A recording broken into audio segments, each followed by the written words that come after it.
সেখান থেকে দাঁড়িয়ে আমি সবাইকে শ্রেণীমতো ভক্তি শ্রদ্ধা ভালোবাসা জানিয়ে শুরু করবো আজকে এই তরজা বাউল অনুষ্ঠান। দেখুন, আমি বাউল নই, আমি শুধু দাঁড়িয়েছি আপনাদের একমাত্র চরণের ভরসা করে। কারণ আপনারা সবাই বিজ্ঞ, আমি একাই অজ্ঞ। আর কিছুক্ষণের জন্য যোগ্য হয়ে এই সভাতে দাঁড়াই, এর থেকে পাওয়ার মতো আমার আর কিছু নাই। কারণ ভগবান বলেছে, আমি বৈকুণ্ঠে থাকি না, আমি যোগীদের হৃদয়ে থাকি না, আমি বৃন্দাবনে থাকি না, আমি মথুরাও থাকি না। যেখানে সাধুগুরু বৈষ্ণব থাকে সেখানে আমি থাকি, আর সাধুগুরু বৈষ্ণব সঙ্গেই আমার মাখামাখি। তাই দেখুন, আপনারাই আমার সাধুগুরু বৈষ্ণব, আপনারাই আমার ভগবান। আপনাদের সকলে শ্রীপাদ পদ্মে আমি শরণ নিলাম। আজকে এই বাউল, দেখুন এই কমিটি এবং এখানকার এই সুকরঞ্জন বিশ্বাস এবং এই কমিটি সবাই যোগাযোগ করে আজকে নববৃন্দাবন সাজিয়েছেন। সত্যি এখানকার কমিটি খুব সুন্দর। সত্যি তারা কৃষ্ণ ভক্ত, হরিভক্ত, মায়ের সন্তান। তাই আজকে তারা শুরু করেছে বাউল অনুষ্ঠান। আর আমারও সৌভাগ্য, আমার মতো অধম আপনাদের চরণ ধুলি পাওয়ার জন্য এই কমিটি সুযোগ করে দিয়েছে। তাই এই কমিটির জন্য, এই এলাকার জন্য, এই প্রত্যেকের মঙ্গলের জন্য আমার মায়ের একটু উলুধ্বনি দিবেন, আর বাবামণি দিবে হরিধ্বনি, আর আমি দিব সেই অনাদিরাত গোবিন্দ নামে একটি প্রেম ধ্বনি দিয়েই আজকে শুরু করব আমার এই ক্ষুদ্র বাউল অনুষ্ঠান। তাহলে সবাই একসঙ্গে মাগো একটু উলুধ্বনি দিবেন, আর বাবামণি দিবে হরিধ্বনি, আর আমি সেই অনাদিরাত গোবিন্দ নামে একটি প্রেম ধ্বনি দিয়ে শুরু করব। জয় জয় শ্রী গুরু নিতাই গৌর সীতানাথ প্রেমানন্দে হরি হরি বল। আপন আপন গুরু গোবিন্দ প্রেমানন্দে হরি হরি বল, হরি হরি বল।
দেখুন, আজকে কমিটি নববৃন্দাবন সাজিয়েছে।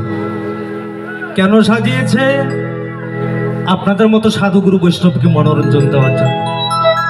এই বাউল অনুষ্ঠান না হলে কি হতো, না দিলে কি হতো? কিছুই হতো না। কিন্তু সমাজের কাছে একটা দায়বদ্ধতা রয়েছে। তাই কমিটির প্রত্যেকটা মানুষ সত্যিকারই মহান। তাই আজকে তারা শুরু করেছে বাউল অনুষ্ঠান। তাই দেখুন, আজকে এই বাউল গান, এই মায়ের পূজা উপলক্ষে আজকে বাউল গান, সেই দিক থেকে দাঁড়িয়ে সর্বপ্রথম আমি দুই একটা মায়ের সম্পর্কে কথা বলে তারপরে আস্তে আস্তে আমি ভাবের পাল্লায় চলে যাব। দেখুন মাগো, আপনারা বাউল গান শুনতে এসেছেন, সত্যি আপনারা সত্যিকারী কৃষ্ণ ভক্ত মা। এই যে মা শাস্ত্রে, আস্তে মা শাস্ত্রে মাকে 10 রকম ব্যাখ্যা দিয়েছে বাবা। যিনি আমাদেরকে প্রথম গর্ভে ধরেছেন, এই পৃথিবীর আলো বাতাস দেখেছেন, 10 মাস 10 দিন গর্ভে ধরে রেখেছেন, তিনি হলেন প্রথম মা। দ্বিতীয় মা, যদি কোনো সন্তানের মা মারা যায়, সেই সন্তানটাকে একজন মা তাকে নিয়ে লালন পালন করে বড় করে তোলে। যেমন ভগবান শ্রীকৃষ্ণ জন্ম নিয়েছিল দৈবকীর গর্ভে, আর ভগবান শ্রীকৃষ্ণকে নন্দরানী মা যশোমতী সেই ভগবানকে লালন পালন করে বড় করে তুলেছে। তৃতীয় মা, যদি কোনো সন্তানের মা মারা যায় সেই সন্তানটা একটা গাভীর দুগ্ধ খেয়ে বেঁচে থাকতে পারে, তাই শাস্ত্রে এই গাভীকেও মায়ের সঙ্গে তুলনা করেছেন। চতুর্থ মা হলো বড় ভাইয়ের স্ত্রী, যেমন ত্রেতা যুগে ছিলেন লক্ষ্মণ এবং সীতা দেবী। পঞ্চম মা হলো শাশুড়ি। ষষ্ঠম মা হলো গুরুপত্নী। আর সৎমা তো সৎমাই। তারপরে অষ্টম মা, আমরা যখন এই পৃথিবীতে এসেছিলাম মায়ের গর্ভের থেকে, সেই ধাত্রীমা আমাদের নারীটা ছেদন করে দিয়ে মায়ের সঙ্গে আলাদা করে দিয়ে আমাদের নারীটা শক্ত করে বেঁধে দিয়েছিলেন। আর যদি ধাত্রীমা কোনো কারণে ভুল করত, এ আমার মতো শ্যামসুন্দর দাস অধম আজকে আপনাদের সামনে দাঁড়াতে পারতো না, সেদিনই প্রাণ পাখি উড়ে যেত। তাই শাস্ত্রে নার্সিংহোমে নার্স মাসি এবং ধাত্রীকে মায়ের সঙ্গে তুলনা করেছেন। অষ্টম মা, একটা সন্তান মায়ের দুধ খেয়ে 4 থেকে 5 বছর বেঁচে থাকতে পারে, তাকে সারা জীবন বাঁচতে হলে এই মাটি মায়ের ফসল খেয়ে বেঁচে থাকতে হয়। তাই শাস্ত্রে মাটিকেও মায়ের সঙ্গে তুলনা করেছেন। আর এই যে দশম মা, নবম মা, এই যে লক্ষ্মী, দুর্গা, কালী, সরস্বতী, সন্তোষী, এই যে যত রকমের মা দেবী রয়েছে, এইভাবে মা শাস্ত্রে মাকে 10 রকম ব্যাখ্যা দিয়েছে। তাই সর্বপ্রথম একটি ভক্তিগীতি দিয়েই আমি ভাবের পালায় চলে যাচ্ছি। আপনারা থাকবেন সবাই। সত্যিকারই এখানে খুব